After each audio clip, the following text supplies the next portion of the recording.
Good afternoon. Here is the latest on the coronavirus outbreak at lunchtime on Friday, the 13th of March. The sporting calendar is being devastated by the pandemic, with English and Scottish footballing authorities cancelling fixtures at least until early April. The decision was made after an Everton player reported COVID-19-like symptoms and the club's training ground was closed.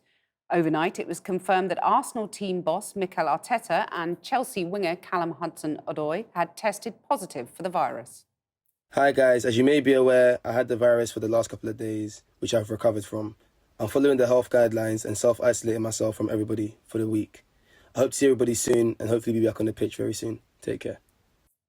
The UK's chief scientific advisor has defended the government's decision not to cancel large gatherings and close schools. His comments come after former Health Secretary Jeremy Hunt questioned the government's refusal to cancel sporting events, despite Prime Minister Boris Johnson warning that many more families would lose loved ones before their time. Luxembourg, Portugal and Belgium have joined the growing list of countries closing schools. This is not a short-term outbreak. This is going to go on for months. We're going to be asking people to be isolated potentially for long periods of time.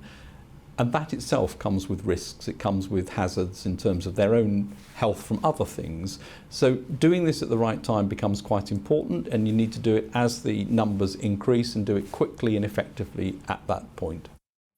A London Underground train driver has tested positive for coronavirus after returning from a holiday in Vietnam.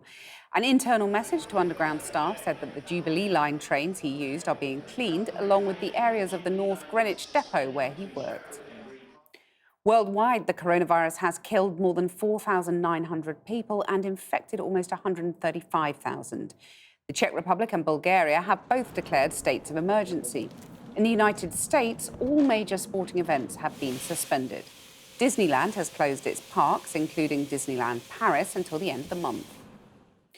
Stock markets across Europe and Asia have rallied this morning after the worst day's trading in more than 3 decades yesterday.